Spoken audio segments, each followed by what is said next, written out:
Hello बच्चों, आज हम टॉपिक पढ़ेंगे ऑक्सीकरण संख्या। ऑक्सीकरण संख्या क्या होती है, इसकी क्या परिभाषा है, ऑक्सीकरण संख्या के ज्ञात करने के क्या नियम हैं, उन नियमों को हम विस्तार पूर्वक से देखते हैं।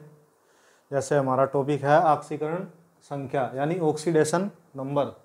ऑक्सीकरण संख्या क्या होती है? ऑक्सीकरण संख्या किसी यौगिक में किसी परमाणु की ऑक्सीकरण संख्या उस परमाणु पर उपस्थित वास्तविक या आभासी आवेश के बराबर होती है। यानी ऑक्सीकरण संख्या किसी भी परमाणु में उपस्थित वास्तविक या आभासी आवेश के बराबर होती है। नोट, जैसे कि ऑक्सीकरण संख्या हमेशा धनावेशित या ऋणावेशित या शून्य या भिन्नात्मक भी हो सकती है। यानी जो ऑक्सीकरण संख्या है वो धनावेशित भी हो सकती है, ऋणावेशित भी हो सकती है, शून्य भी हो सकती है, अर्थात भिन्नात्मक भी हो सकती है। ऑक्सीकरण संख्या ज्ञात करने के नियम देखते हैं। जैसे नियम नंबर 1 है हमारा, मुक्त या तात्विक अवस्था में ऑक्सीकरण संख्या शून्य होती है। कोई भी तत्व या परमाणु या अणु मुक्त अवस्था में यदि होता है तो उसकी ऑक्सीकरण संख्या शून्य होती है, और यदि वह खुद में ही एक तत्व या अपने मूल परमाणु में हो तो वह भी उसकी ऑक्सीकरण संख्या भी शून्य होती है। जैसे कि H2, He2, S8, Na, Al, O2 आदि, इन सभी की ऑक्सीकरण संख्याएं शून्य होती है। अर्थात या तो वो अपना मूल परमाणु हो या फिर मुक्त अवस्था में हो, उन सभी की ऑक्सीकरण संख्या शून्य होती है। नियम नंबर 2 देखते हैं। ऑक्सीजन की ऑक्सीकरण संख्या -2 होती है, लेकिन ऑक्सीजन की ऑक्सीकरण संख्या प्रत्येक यौगिक में अलग अलग होती है। जैसे कि पर ऑक्साइड में ऑक्सीजन की ऑक्सीकरण संख्या -1 होती है, और सुपर ऑक्साइड में ऑक्सीजन की ऑक्सीकरण संख्या -1/2 होती है। इसके हम एग्जाम्पल अलग अलग देखते हैं, -2 वाला भी, -1 वाला भी और -1/2 वाला भी। एवं OF2 में ऑक्सीजन की ऑक्सीकरण संख्या सदैव +2 होती है। यानी कि यह एक बहुत बड़ा अपवाद है। OF2 में ऑक्सीजन की ऑक्सीकरण संख्या सदैव +2 होती है। नियम नंबर 4 देखते हैं। हाइड्रोजन की ऑक्सीकरण संख्या +1 होती है। क्यों? क्योंकि इसे आवर्त सारणी के फर्स्ट वर्ग में रखा गया है, परंतु हाइड्राइड्स में यह हाइड्रोजन की ऑक्सीकरण संख्या -1 होती है। फ्लोरीन की ऑक्सीकरण संख्या सदैव -1 होती है। फ्लोरीन इलेक्ट्रोनेगेटिव एटम है, इसकी ऑक्सीकरण संख्या जो होती है वो -1 होती है सदैव। परंतु क्लोरीन, ब्रोमीन और आयोडीन की भी ऑक्सीकरण संख्या -1 होती है, लेकिन यह कभी कभी धन आवेश में भी हो सकती है, अर्थात +1 आवेश भी हो सकती है। नियम नंबर 6 देखते हैं। धातुओं की ऑक्सीकरण संख्या सदैव धनावेशित होती है। उदासीन लिगेंड की ऑक्सीकरण संख्या सदैव शून्य होती है। उदासीन लिगेंड कौन कौन से होते हैं? जैसे CO, NH3 आदि। किसी भी उदासीन अणु में उपस्थित सभी परमाणुओं की ऑक्सीकरण संख्या का योग शून्य होता है। अर्थात यानी कोई यदि उदासीन अणु कोई भी हो और उसमें उपस्थित सभी परमाणुओं की ऑक्सीकरण संख्या का योग हमेशा शून्य होता है। आयन की ऑक्सीकरण संख्या आवेश पर निर्भर करती है। जैसे एग्जाम्पल देखते हैं हम Na+ के अलावा यदि हम Na लें तो Na क्या है? एक तात्विक अवस्था में है, तो Na की ऑक्सीकरण संख्या यहाँ पर कितनी होगी? शून्य होगी। परंतु यदि Na आयन है तो उसकी ऑक्सीकरण संख्या सदैव आयन के बराबर ही होगी। अर्थात Na+1 की ऑक्सीकरण संख्या सोडियम +1 की ऑक्सीकरण संख्या +1 होती है। ऐसे ही कैल्शियम के ऊपर यदि प्लस के 2 चार्ज होते हैं, +2 आवेश होते हैं, तो कैल्शियम की ऑक्सीकरण संख्या +2 ही रहेगी, क्योंकि आयनों की ऑक्सीकरण संख्या सदैव आवेश पर निर्भर करती है। ऐसे ही यदि Al+3 पॉजिटिव है तो उसकी ऑक्सीकरण संख्या +3 होती है। और यदि हम एग्जाम्पल देखते हैं, और जैसे SO4-2 सल्फेट -2 में ऑक्सीकरण संख्या हमेशा -2 ही रहेगी, क्योंकि जो आयनों की ऑक्सीकरण संख्या है वो माइनस आवेश पर या उसके खुद के आवेश पर निर्भर करती है। जैसे कि CO3-2 कार्बोनेट, इसकी भी ऑक्सीकरण संख्या -2 ही होगी। और नियम नंबर हम 10 देखते हैं कि अक्षारीय धातुओं की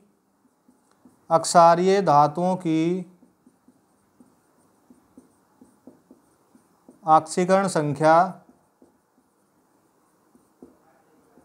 +1 होती है। सभी अक्षारीय धातुओं की ऑक्सीकरण संख्या +1 होती है और सभी अक्षारीय मृदा धातुओं की ऑक्सीकरण संख्या +2 होती है। सभी बच्चे इसको अपनी कॉपी में नोट करें या किसी भी स्क्रीनशॉट के माध्यम से। इसके बाद हम इन नियम के आधार पर कुछ एग्जाम्पल देखते हैं। बच्चों, अब ऑक्सीकरण संख्या के नियमों के आधार पर हम उदाहरण देखते हैं। जैसे उदाहरण नंबर 1 है हमारा Na2H2O3 में सल्फर की ऑक्सीकरण संख्या। Na की ऑक्सीडेशन नंबर कितनी होती है? +1। 2 Na है तो गुणा 2 प्लस सल्फर की निकालनी है 2x प्लस 3 ऑक्सीजन की होती है -2 बराबर 0। तो 2 + 2x -6 बराबर 0। 2 + 2x बराबर 6। 2x बराबर 6 - 2। 2x बराबर 4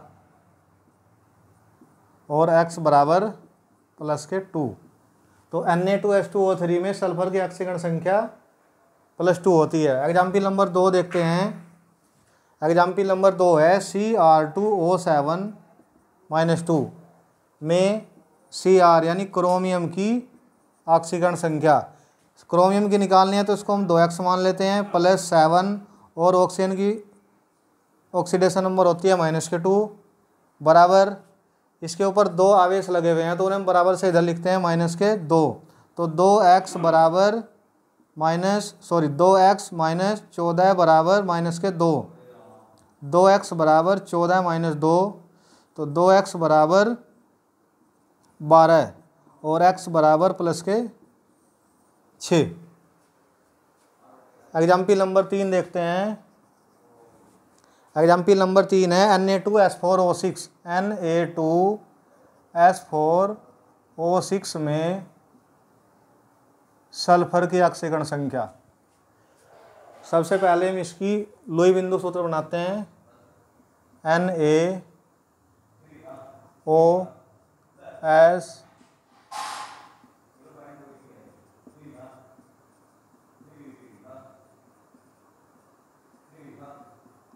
और Na2S4 1 2 3 4 O6।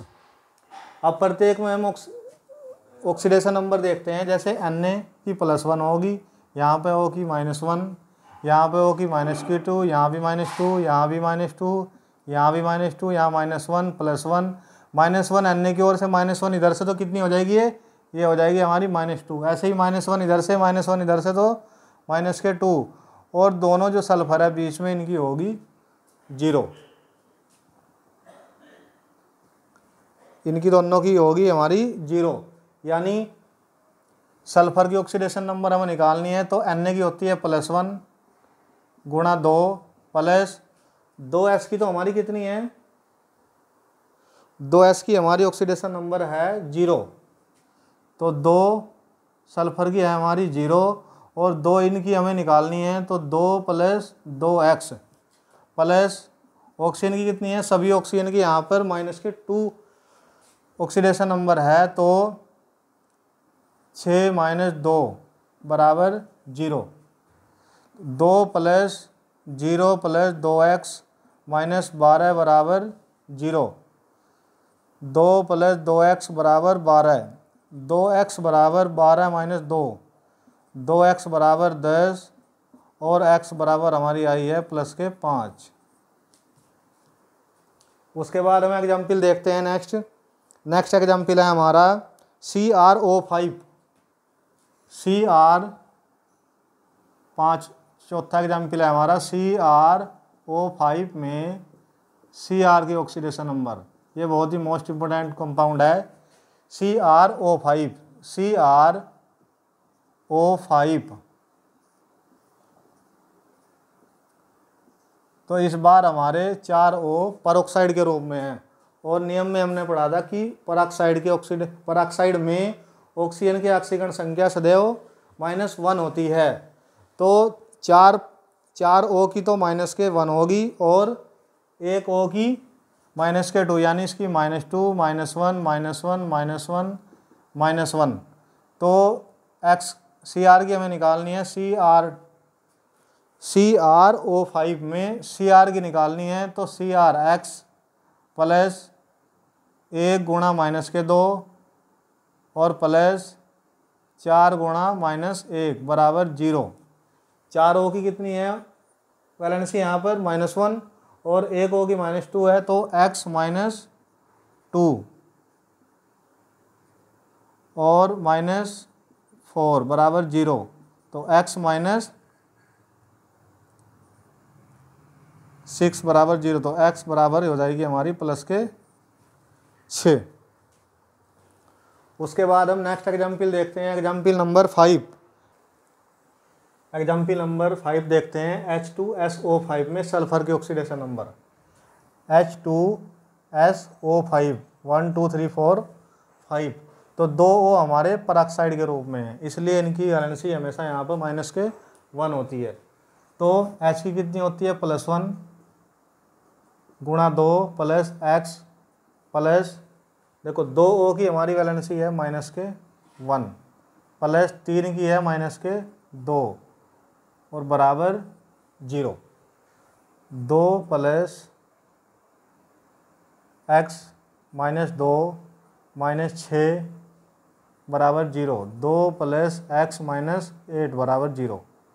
तो X बराबर 8 -2 X बराबर +6 आएगी यहाँ पे, क्योंकि यहाँ हमारे पास 2 O पराक्साइड के रूप में है, इसलिए X बराबर आएगा +6। यानी सल्फर की जो ऑक्सीडेशन नंबर आई है यहाँ पर +6 है। उसके बाद देखते हैं हम H2SO8 में सल्फर की। तो H2SO8 में भी पराक्साइड के रूप में 2 O आते हैं, यानी कि ये पराक्साइड के रूप में, तो इनकी ऑक्सीडेशन नंबर -1 और इसकी भी -1 होती है। देखते हैं +1 गुणा 2 प्लस